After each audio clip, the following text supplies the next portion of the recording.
She said to me, "You are a dancer." How she knew, I have no answer.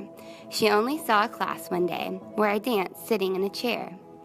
She never saw me move my feet. I simply sat upon the seat. But she perceived the joyful art I sought to practice there. It is true that when I dance, if I trade a passing glance with another person whom I recognize, our hearts are full. From a smile the feeling grows, like a moon which shines and glows, and exerts upon the earthly seas a strongly tidal pull. A moon makes seas go out and in. A dance elicits grin with grin, until everyone inside the room feels joy in the dance.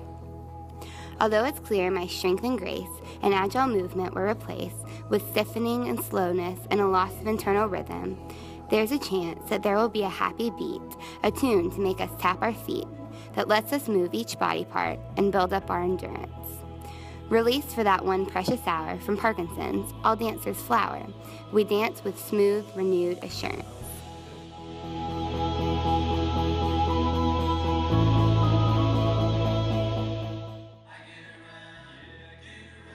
The organization Dance for PD is connected to the Mark Morris Dance Group, which is a dance company in Brooklyn, New York, and they saw a need in New York City for people with Parkinson's to have another outlet and another way to form a sense of community and to move their bodies, and ideally to improve fluidity of movement and just a way to break the isolation that's sometimes caused by Parkinson's. So it's a dance class that's specifically designed for people with Parkinson's, but often their spouses or their care partners come alongside them and participate, do the whole class with them.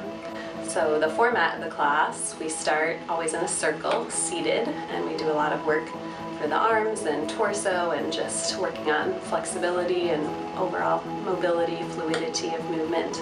And then we progress to standing, holding on to either the back of the chair or the side of the chair, almost like a ballet bar, and do exercises that challenge coordination and musicality and balance. And then we have a standing section where we might do phrases across the floor or just in the center of the room.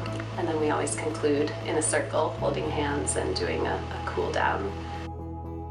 So Dance for Parkinson's takes advantage of one part of the brain of a Parkinson's that is not damaged. So in a Parkinson's patient, it's called a neurodegenerative disorder.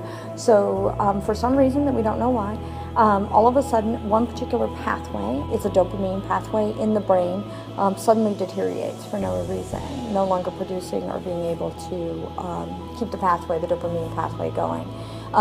And that pathway allows me to do things like smooth movement, to walk with smooth movement. About 75% of it will die, and then you'll start seeing these symptoms. And you usually start by seeing shaking of some sort. And then it progresses to be much more profound, freezing, slow movement. The Parkinson's dance program was created because not all motor systems are diseased in a Parkinson's patient. There are several other motor systems that are non-diseased. So using the dance, we can actually take advantage of the non-diseased part of the brain so that exercise can come. And it also has shown to increase endurance and of course just general health because it's exercise. The class has really helped to get me moving and thinking about movement, because the coordinated steps that we do in the class are things that I wouldn't do otherwise. And it's also good having the music and having timing, which kind of triggers your brain of when you need to do things, because I move pretty slow regularly. But when you give me a beat and tell me, okay, you have to do this on 1, this on 2, then it helps my brain to kind of work a little faster and tells my muscles to move a little faster. Well, I have benefited the most, I think, with balance. The exercises that they help us with have helped my balance a lot, and my movement, my rotation a lot. And it motivates me to practice more at home.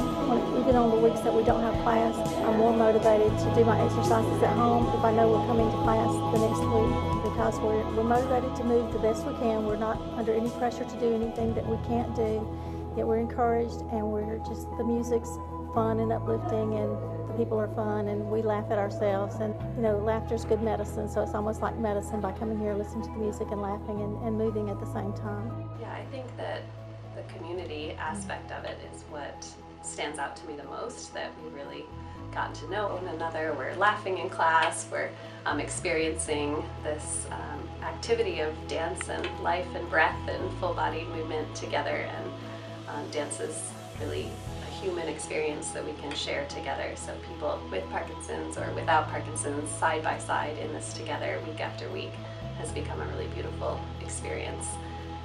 It's a very powerful experience, I think, every day. And I cry a lot at the end of class.